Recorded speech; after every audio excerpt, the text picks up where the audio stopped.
Hello everyone, my name is Anuj Jindal. I welcome you to this session. Today I want to talk about the ongoing Manipur riots and their economic impact. From a UPSC civil services aspirant's point of view, the riots do hold a lot of importance from a historical perspective, but at the same time, we might be overlooking the economic impacts of not only the Manipur riots but any riot in general. This is something that can be asked from you in the examination in some or the other indirect way. So today I want you to understand six or seven major ways in which riots can impact the development of the state, of the region, as well as its people's development as well in the short run as well as the long run. So let us begin and try and understand the basic multidimensional ways in which the economy of a region might be affected because of civil war or riot like situation.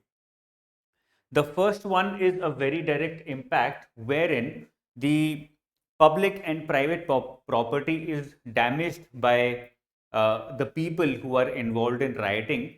So it is not only the public property that is damaged when the riots go out of hand, something that happened recently in France as well. Not only the public property, but at the same time, the private property of individuals who spend their whole lives in accumulating that kind of property for predictability and for safety, all of that is also damaged.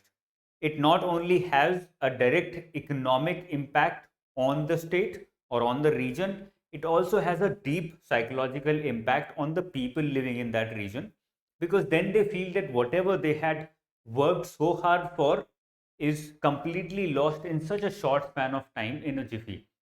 That kind of psychological impact is also very dangerous.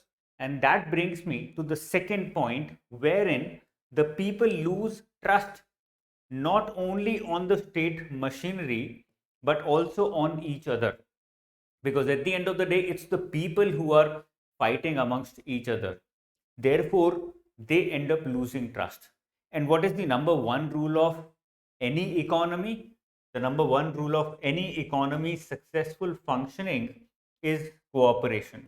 Without cooperation, no company can be created, no body can be created, no organization can function. So cooperation amongst people is the number one rule of any successful economy, because one person can only do so much.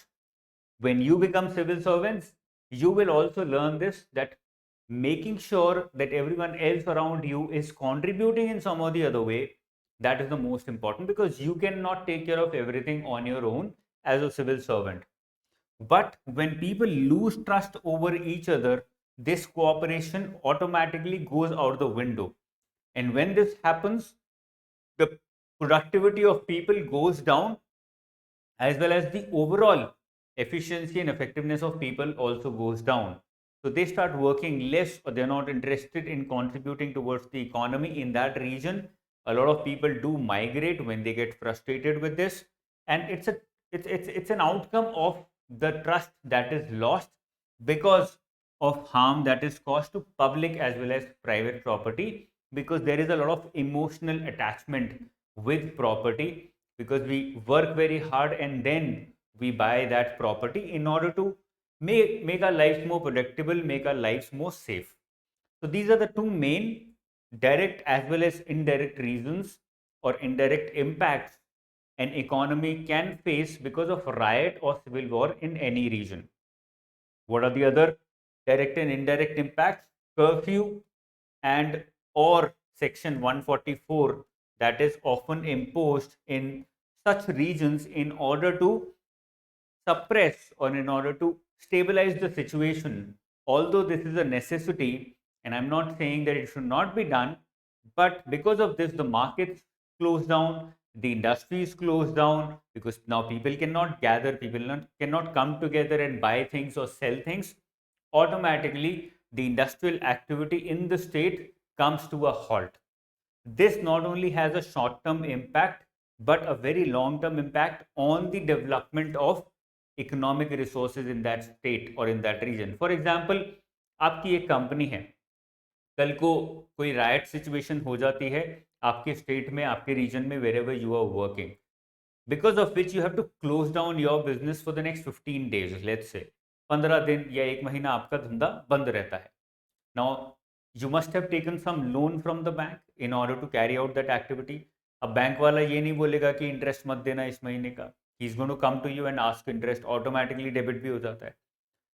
आपका office है, office का rent है, rent हो सकता है माफ कर दे landlord, but rarely happens, rent भी देना पड़ेगा. ऐसे ही बहुत सारी और लाइबिलिटीज होंगी, बहुत सारी रिस्पॉन्सिबिलिटीज होंगी जिनको आप लेट गो नहीं कर सकते. You have to pay them off even when you're not working or your company is not working. इस वजह से a lot of companies go bankrupt also. हमने कोविड के टाइम पे देखा था a lot of textile companies went bankrupt because textile में जो छोटी छोटी स्मॉल एंड मीडियम एंटरप्राइजेस थे, they were working hand to mouth. वो कुछ कपड़ा बनाया करते थे, they would take working capital loans from the bank और उसके थ्रू वो बना के बेच दिया करते थे. whenever they would get the return, they would transfer it to the bank back. और ऐसे साइकिल चलती रहती थी. Now this cycle got broken because of Covid, जिसकी वजह से ये लोग बैंकरप्ट हो गए. The same might happen and does happen because of curfews and these extraordinary measures that have to be taken in such circumstances. Okay, so this is number third, I would say, direct impact that the economic apparatus of that region, of that state is affected directly. और क्या reasons हो सकते हैं? It results in nervous investors as well as nervous tourists. जो भी tourism activity है उस state की, suddenly it breaks down. For example, I was thinking of, I have never been to the North East, तो मैं सोच रहा था कि नागालैंड घूम के आते हैं, शिलोंग घूम के आते हैं. Let's try and understand the culture of the North East. Let's meet the people of that region. Let's try and see what is there to see in the north eastern of region of India. But अभी ये ride चल रहा है, so now I would not go. I would rather want to postpone my trip to the northeastern region. So this results directly in nervous tourists who are not willing to come to that region, and at the same time it results in nervous investors who are interested in investing in that state in order to make profits. तो वो सारा investment रुक जाता है, it comes to a halt directly. ये major reasons अभी तक के हो गए. One major reason is direct, I would not say direct, but I would say the state has to transfer resources that were meant, and the state has to transfer resources that were meant for development towards defense and protection. जो भी resources state ने सोचे थे कि हम development में लगाएंगे, now because the situation is such that protection of the people is paramount, defense of the state is paramount, तो वो सारे resources divert हो जाते हैं, and that takes the state back in development by decades. Manipur में या जितने भी border states हैं हमारे देश में, this is a major problem that they face, because ultimately state government को भी ध्यान रखना पड़ता है that their borders are safe, that people are not coming in from across the border and creating or destabilizing the region. इसीलिए उनको बहुत सारे resources वहाँ लगाने पड़ते हैं. But when something like this happens, as it's happening in Manipur riots, तो वहाँ पे और ज़्यादा resources लगते हैं in order to stabilize the situation. जितना भी पैसा state के पास होता है, everything goes into stabilizing the situation. Development work comes to a halt automatically. ठीक है? Sixth reason, displacement of people. तो जो भी लोग डिस्प्लेस होते हैं, it ultimately results in migration of some kind, and with this the man power availability in the state also reduces और goes down. जैसे कि फॉर एग्जांपल मणिपुर में there must be a lot of tribal enterprises जो छोटे scale पे tribal art बनाते होंगे, कपड़े का कुछ, बैम्बू का कुछ बनाते होंगे. There must be a lot of small shops working on these and exporting these products.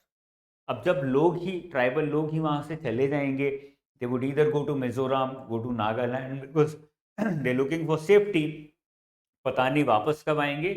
in that entire time period the manpower which had that specialization is lost, और उसकी वजह से बहुत सारे businesses they also go out of work, they also become bankrupt. एक last reason है which is more international in its orientation, and that is interference by international parties. This gives an opportunity to the international parties. For example, in the case of Manipur riots, Bangladesh, Myanmar, China, these are the regions which are very close to Manipur. तो इनको एक तरीका मिल जाता है to interfere in the domestic politics of this region, because situation tense है, nobody knows what is going on, the entire state apparatus is shaken, so nothing is going on according to the plan. It's not a stable region anymore. This gives an opportunity for these international parties who want to destabilize and at the same time take advantage of this destabilization to interfere in local politics, जिसकी वजह से economic activity और नीचे जाती है, because now the state is focused upon protecting itself rather than developing the region for the people. एक और जो इम्पैक्ट इसके थ्रू ही आता है is that all the border regions are also affected by interference of these international parties. तो जो अलग अलग देश हैं they also try to destabilize the region proactively in order to make sure that they can interfere further, जिसकी वजह से economic activity जो है वो कहीं ना कहीं अफेक्ट होती है. फॉर एग्जाम्पल, अब अगर बांग्लादेश में भी टेक्सटाइल बनता है, मणिपुर में लेट्स से बहुत textile industry is growing very fast, so Bangladesh government might come out with a strategy to destroy the textile industry of Manipur, जिससे कि उनकी textile industry affect ना हो. Now this might be happening behind closed doors, so we don't even come to know about it, but this is something that happens, and when riots break out this activity escalates. ये और बढ़ जाती है क्योंकि उनको एक opportunity मिल जाती है अब पूरा economic structure को destroy करने के लिए. As soon as the economic structure breaks down, nothing can happen in the state or in the region, automatically everything falls apart. Then it takes a lot of time to get it back on track. So ये 7 major reasons हैं in how a place which is witnessing riots or a civil war or any kind of destabilization, what are the economic impacts that this region or such a region might face. कल को अगर आपसे exam में पूछा जाता है, you can give examples what is going on in Russia and Ukraine. That is also an example where an external aggression has destroyed the domestic activity of Ukraine completely and also destroying economic activities of Russia as well. किसी को भी फायदा नहीं हो रहा है. So this is how you can write a better answer if there is a question on anything related to economic impacts of Manipur riots. I hope this session was useful. If you feel that there is some other impact that needs to be discussed, you can very well mention it to me in the comment section below. I will keep coming out with such videos wherein we'll try and change the way we perceive and we look at various issues happening in our surroundings, जिससे कि हम ज़्यादा अच्छे से बहुत सारी चीज़ों को समझ सकें for our upcoming UPSC examination. All the best guys, take care, bye bye, जय हिंद.